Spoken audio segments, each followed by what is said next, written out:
मेरे प्यारे बंधु, इस वीडियो में हम बात करने वाले हैं कि एग्ज़ाम अब नज़दीक आ चुका है। 10 से 15 दिन हमारे पास समय है। 23 अगस्त से उत्तर प्रदेश पुलिस परीक्षा का एग्ज़ाम शुरू हो जाना है।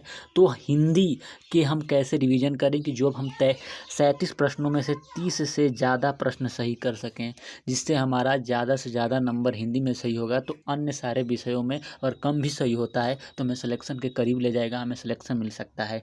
तो फरवरी महीने में जो प्रश्न पूछे गए थे उसी हिसाब से हमें तैयार करना है। बस थोड़ा सा उससे कठिन लेवल आ सकता है क्योंकि ये री एग्ज़ाम हो रहा है, थोड़ा सा कठिन पेपर आने की उम्मीद है। तो पहले देख लेते हैं जो हमें रस, छंद, अलंकार और हिंदी की रचनाएं और हिंदी का इतिहास जो हमें कठिन लगता है उसके प्रश्न कैसे पूछे गए थे फरवरी महीने में, पहले वो देख लेते हैं हम। जैसे रस से पूछा गया था कि शांत रस का अस्थाई भाव क्या होता है। एकदम आसान है कि निर्वेद्य होता है। शिल्पगत आधार पर दोहे से उल्टा छंद क्या है, सबको पता है कि सोरठा होता है। रईमन पानी राखिए बिन पानी सब सून, पानी गए न उबरे मोती मानुष चून, यह कौन सा अलंकार है? यमक अलंकार। एकदम आसान प्रश्न है। पंचवटी किसकी रचना है? मैथिली शरण गुप्त की। निर्जा किसकी रचना है? महादेवी वर्मा की। हिंदी भाषा किस भाषा से उत्पन्न हुई है? अपभ्रंश से। एकदम आसान प्रश्न पूछे गए थे। अगर आप किसी यूट्यूब चैनल पर या किसी कोर्स में कठिन से कठिन प्रश्नों को पढ़ते हो, यूपीएससी नहीं क्रैक करना है। यहाँ पर आपको एक नॉर्मल परीक्षा उत्तर प्रदेश की पुलिस की परीक्षा निकालनी है, तो उसी हिसाब से आपको प्रश्नों को पढ़ना है। एकदम सरल और आसान प्रश्न पूछे जाएंगे। तो आइए पहले ये समझते हैं कि फरवरी महीने में किस किस चैप्टर से प्रश्न पूछे गए थे, फिर उसी हिसाब से हम तैयारी शुरू करेंगे। तो उत्तर प्रदेश पुलिस परीक्षा जो फरवरी महीने में हुआ था उसमें ये सारे चैप्टर से प्रश्न पूछे गए थे।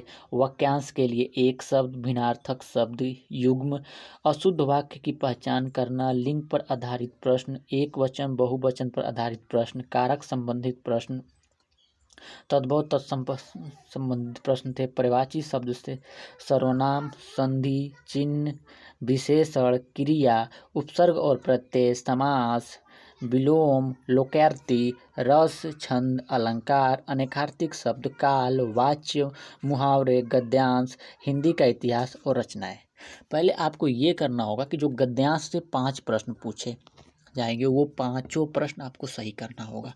एकदम सरल गद्यांश दे रहा था और आप इस सारे प्रश्नों को सही कर सकते हो अगर आप इन सारे चैप्टरों को एक बार रिवीजन कर लो। आप क्या करो, 27 चैप्टर है हमारे पास, अब वही 10 दिन या 15 दिन होगा, तो आप एक दिन में 3 से 4 चैप्टर को कंप्लीट करने का प्रयास करो।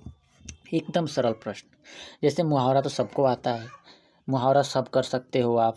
रस, छंद, अलंकार में आसान प्रश्न पूछ रहा है। उपसर्ग प्रत्यय पता ही है आपको, लोकृतियाँ पता है, विलोम शब्द पता है, संधि पता है, चिन्ह, अगर चिन्ह में 11 चिन्ह है, अगर आप उसे पढ़ लेते हो तो चिन्ह के भी सारे प्रश्न सही कर सकते हो। ये सारे 27 चैप्टर हैं। इन 27 चैप्टरों को आप प्रतिदिन 4 से 5, 3 या 4 या 5 जितना आप कर सको, 2 घंटा समय दोगे आपको तो हिंदी रिवीजन कर सकते हो इन सारे चैप्टरों को। आपके पास कोई ना कोई किताब जरूर होगी।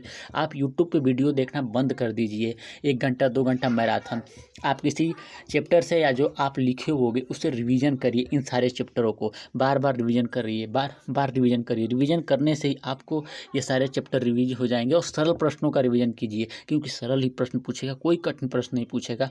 और कठिन के चक्कर में आप पढ़ रहे हो तो अपना ही नुकसान कर रहे हो।